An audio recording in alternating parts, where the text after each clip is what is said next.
ይህ የጸሎት ኦፊሻል ዩቲዩብ ቻናላችን ነው። በዚህ ጸሎት እንደምትባረኩ እናምናለን። ላይክ እና ሰብስክራይብ በማድረግ ሌሎችንም በመጋበዝ የቻናላችን ቤተሰብ ይሁኑ። እግዚአብሔር ይባርካችሁ። ቃለ እግዚአብሔር የዓለም ሁሉ ቤዛ ስለሆነው ስለ ጌታችን ኢየሱስ ክርስቶስ የተናገረውን በጸሎት እንስማ። እግዚአብሔር የዘላለም አምላክና አባታችን፣ መድኃኒታችን፣ ጌታችን፣ አዳኛችን፣ መንገዳችን፣ ብርሃናችን፣ የሕይወታችን መሪህ፣ የሕይወታችን ተድላ፣ መጠጊያችን፣ መሸሸጊያችን፣ ስለዚች ቀን ስለጨመርክልን ምሕረት፣ ስላሳየህን ፍቅር ሁሉ እጅግ አድርገን እናመሰግንሃለን። ዛሬም ደግሞ በፊትህ ወደ አንተ እንመጣለን። የዓለም ሁሉ ቤዛ ስለመሆንህ ቃልህ የሚመሰክረውን ልንናገር፣ ልንሰማ፣ ከቃልህ ልንጠግብ እግዚአብሔር ሆይ በፊትህ ቀርበናል። አቤቱ እግዚአብሔር አምላኬ ሆይ ቃልህ እንደሚናገር ዕለት ዕለትም ስለ ማስተሰሪያ ስለ ኃጢአት መስዋዕት የሚሆን ወይፈንን ታቀርባለህ፣ ደምም ሳይፈስ ስርየት የለም እንደሚለው ቃል መሰረት እግዚአብሔር ሆይ ስለ ሰው ልጆች ሁሉ ኃጢአትና በደል ደምህን በመስቀል ላይ ያፈሰስክ ጌታችን ኢየሱስ ክርስቶስ ስለመሆንህ ልንመሰክር ዛሬም በፊት ተገኝተናል። የሰው ልጆች ሁሉ ኃጢአት ወደ ዓለም በአዳምና በሔዋን በኩል በገባ ጊዜ እግዚአብሔር ሆይ የሰው ልጅ ካንተ በራቀ ጊዜ ባለመታዘዝ ምክንያት ኃጢአት ወደ ዓለም እንደገባ በአንድ ሰው ምክንያት ኃጢአት ሁሉ ወደ ዓለም እንደተጥለቀለቀ እንዲሁ እግዚአብሔር ሆይ በመታዘዝ ልጅህ ኢየሱስ ክርስቶስ እግዚአብሔርን ስለታዘዘ ያውም እስከ መስቀል ሞት ድረስ ስለታዘዘ ጽድቅ በገባበት በልጅ በኢየሱስ ክርስቶስ በኩል እኛም ተሰውረን እኛም ተሸሽገን ዛሬም በፊትህ እንታይ ዘንድ ጽድቃችን ጉልበታችን ስለሆነልን ስለ ኢየሱስ ክርስቶስ ደም ልንመሰክር ዛሬም ተገኝተናል። አቤቱ አባቶቻችን አቤቱ ሐዋርያት እንደተናገሩ አሁን ግን በሕግና በነቢያት የተመሰከረለት የእግዚአብሔር ጽድቅ ያለ ሕግ ተገልጧል። እርሱም ለሚያምኑት ሁሉ የሆነ በኢየሱስ ክርስቶስ በማመን የሚገኝ የእግዚአብሔር ጽድቅ ነው ተብሎ እንደተናገረ ልዩነት ሳይኖር ሁሉ ኃጢአትን ሰራ ይላል የእግዚአብሔር ቃል።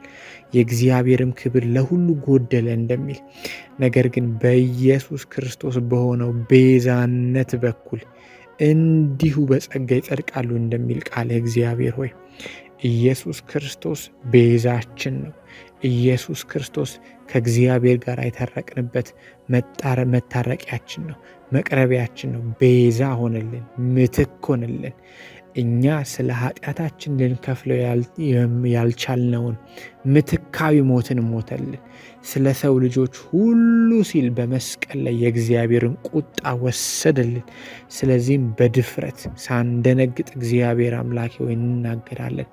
ኢየሱስ ክርስቶስ ስለ ሰው ልጆች ሁሉ የተሰጠ ቤዛ ነው እንደሚለው ቃል መሰረት እኛም ከቅዱስ ሐዋርያው ጳውሎስ ጋር ተስማምተን በኢየሱስ ክርስቶስ በሆነው ቤዛነት በኩል ጸድቀናል፣ እንጸድቃለን እንላለን። ጌታ ሆይ ቃልህ እንደሚናገር እርሱ ከጨለማ ስልጣን አዳንን፣ ቤዛነቱንም እርሱንም የኃጢአት ስርየት ወዳገኘንበት ወደ ፍቅሩ ልጅ መንግሥት አፈለሰን እንደሚል ቤዛነትን በአንተ ተቀበልን። የኃጢአታችንን ስርየት በአንተ ተቀበልን። የዓለም ሁሉ ኃጢአት ኢየሱስ ክርስቶስን በማመን ብቻ ሊወገድ እንደሚችል ይሄ መንገድ በአንተ ተመርቆ ተከፈተ። እግዚአብሔር ሆይ ከጨለማው ስልጣን የዳንብህ፣ ቤዛነታችንን ያገኘንብህ፣ አንተ የኃጢአታችንን ስርየት ሆነ በእግዚአብሔር ፊት የነደደውን ያንን የኃጢአት ቁጣ የተሰወርንብህ ብርሃናችን፣ መሸሸጊያችን፣ ቤዛችን ነህ እንልሃለን ጌታ ሆይ። እረ ምኑ ተነክቶ ጌታ ሆይ ቃለ እግዚአብሔር ስለ ቤዛነት ያትታል፣ ያወራል። ቃል ከመጀመሪያ እስከ መጨረሻ ስለ ክርስቶስ ኢየሱስ ቤዛነት ይናገራል።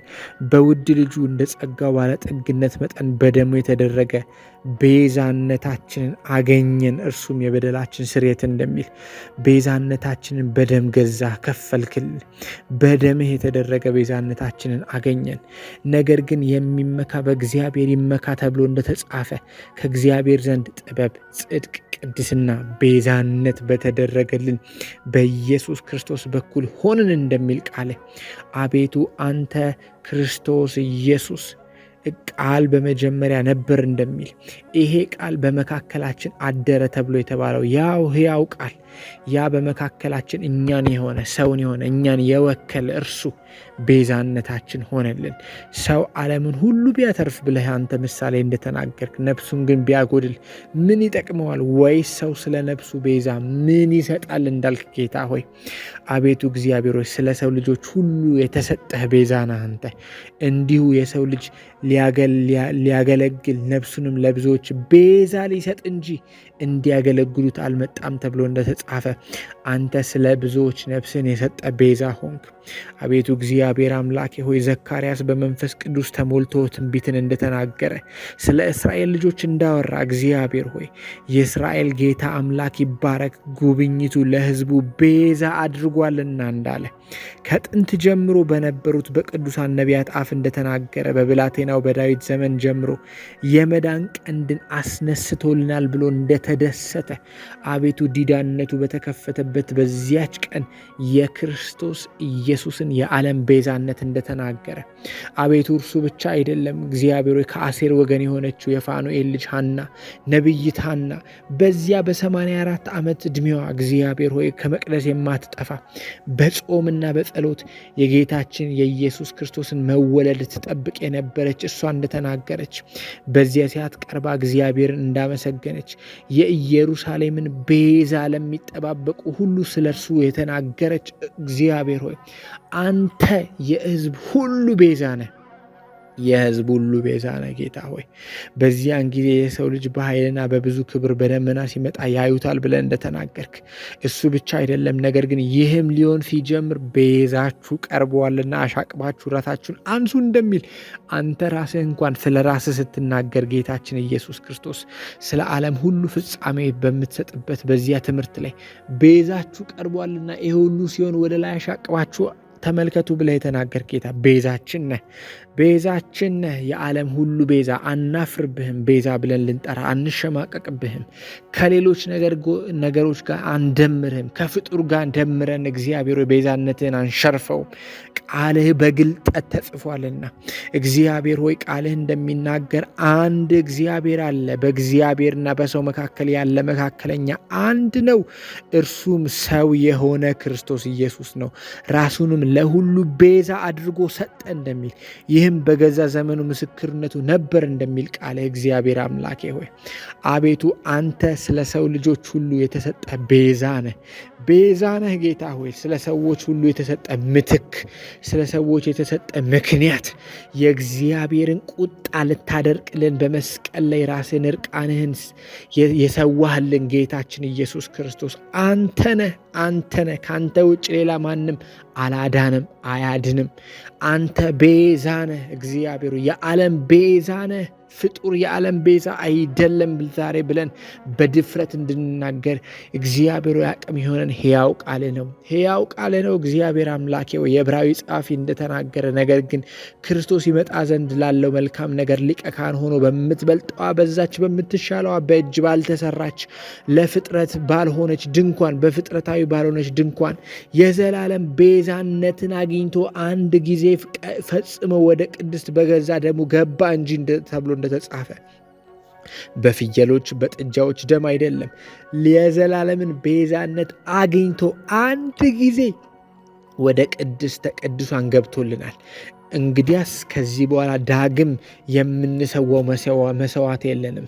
ዳግም እግዚአብሔርን ለማስደሰት በእግዚአብሔር ፊት ይዘነው የምንቀርበው ዋኖስ የለንም። አቤቱ እግዚአብሔር ሆይ በፊት ልናስደስትህ ይዘነው እየጎተትነው የምንመጣው በግ የለንም። እግዚአብሔር አምላኬ ሆይ ተባዕት የሆነ እንከን የሌለበት ወይፈን የለንም። ነገር ግን አንድ ጊዜ ስለ ሰው ልጆች ሁሉ ኃጢአት ራሱን በእግዚአብሔር አብ ፊት ያቀረበ ቅዱስ መስዋዕት የሆነ እግዚአብሔርም የተቀበለው የረካበት ሌላ መርኪያ እግዚአብሔር እስካይፈልግ ድረስ ለአንዴና ለመጨረሻ ጊዜ ስለ ሰው ልጆች ሁሉ ኃጢአት ስለ ዓለም ሁሉ ኃጢአት ራሱን ቤዛ አድርጎ ምትክ አድርጎ ምክንያት አድርጎ በእግዚአብሔር ፊት የገባ እንደተገባ አንድ እናውቃለን።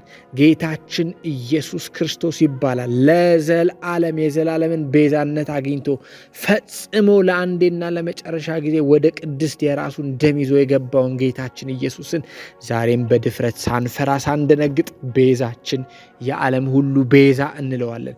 ይህን ቤዛነትህን ከፍጡር ጋር እንደባለቅም ጌታችን ሆይ አቤቱ አንተ ማስተዋላችን፣ ጥበባችን፣ ቤዛችን፣ ጽድቃችን፣ ቅድስናችን፣ ብርሃናችን፣ መንገዳችን፣ ሕይወታችን፣ እውነታችን፣ አለታችን፣ መታመኛችን፣ አለኝታችን፣ እረኛችን ነህ፣ ንጉሳችን ነህ እንልሃለን ጌታ ኢየሱስ ክርስቶስ።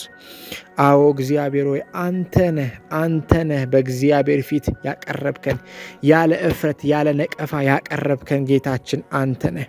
እኛ ደግሞ አስቀድመን የማናስተውል ነበርን ብሎ እንደተናገረ እግዚአብሔር ሆይ ሐዋርያው ቅዱስ ጳውሎስ ማናስተውል፣ የማንታዘዝ፣ የምንሰርቅ፣ ለተለያየ ምኞት አሳልፈን ተስፋ ያጣን፣ ለተለያየ ተድላ ነፍሳችንን ያስገዛን ሰዎች ነበር አለ።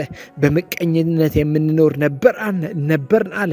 የምንጠላላ፣ እርስ በርሳችን የማንዋደድ ነበር።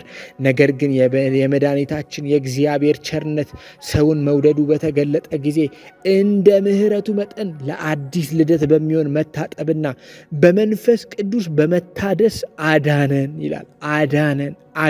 አዳነን እንጂ እኛ ስላደረግነው በጽድቅ ስለነበረው ስራችን አይደለም። የእኛ ጽድቅማ በእግዚአብሔር ሚዛን ሲለካ ታየኮ የመርገም ጨርቅ ሆነኮ፣ የሚሸት በእግዚአብሔር ፊት የማይታይ እግዚአብሔርን ጭራሽ ቁጣውን የሚቀሰቅስ ሆኖ እኮ ታየ የእኛ የጽድቅ ስራ።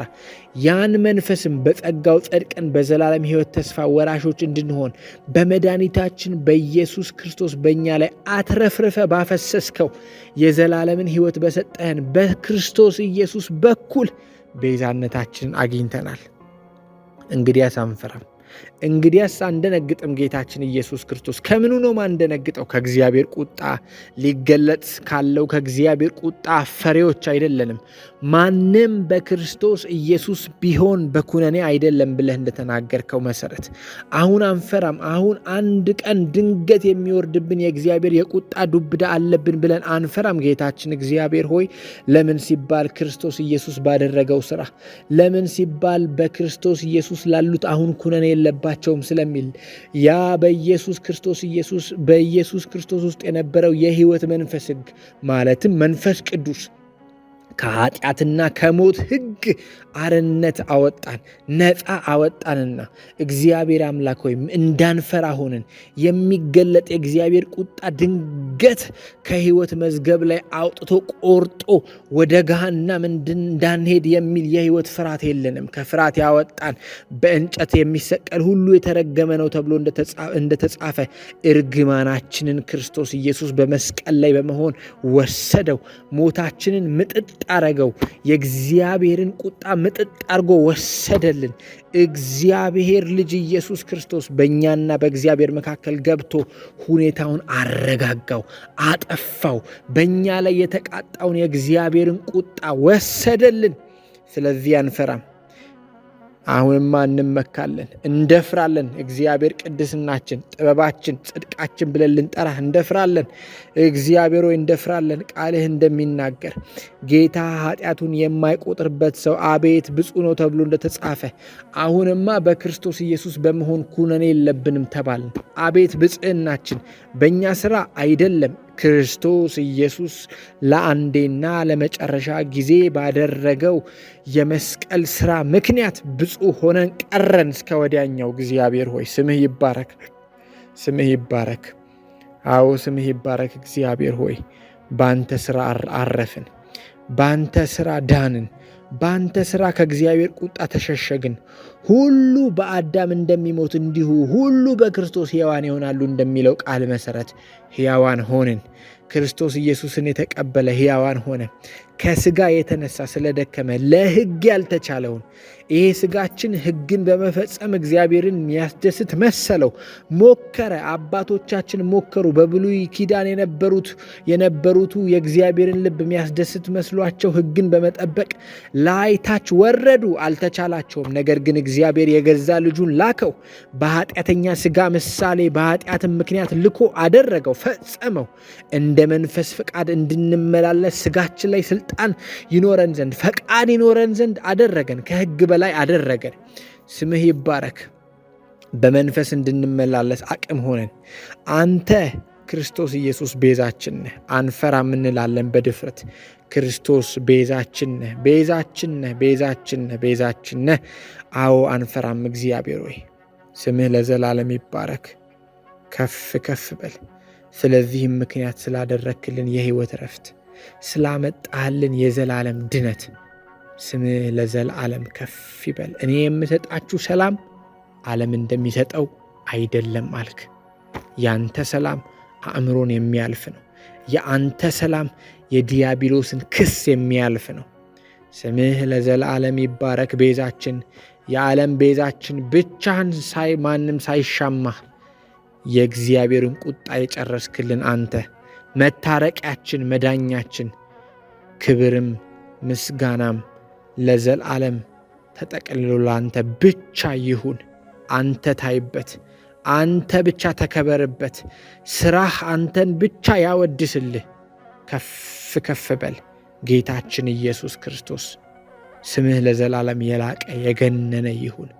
ይሄ እውነት ያልገባቸው፣ ይሄ እውቀት ያልገባቸው አቤቱ የነፍሳቸውን እግዚአብሔር አምላኬው ለነፍሳቸው የሚሆንን የመዳንን እውቀት እየሰጠህ አይኖቻቸውን እንድትከፍት ዛሬ በዚህ ጸሎት እማጸናሃለሁ። ጌታ ሆይ ክብርና ምስጋና ላንተ ይሁን።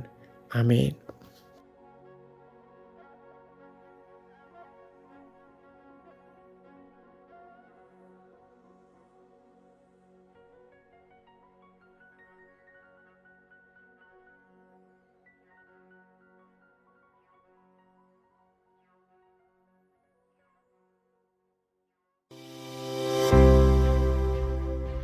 ይህ የጸሎት ኦፊሻል ዩቲዩብ ቻናላችን ነው። በዚህ ጸሎት እንደምትባረኩ እናምናለን። ላይክ እና ሰብስክራይብ በማድረግ ሌሎችንም በመጋበዝ የቻናላችን ቤተሰብ ይሁኑ። እግዚአብሔር ይባርካችሁ።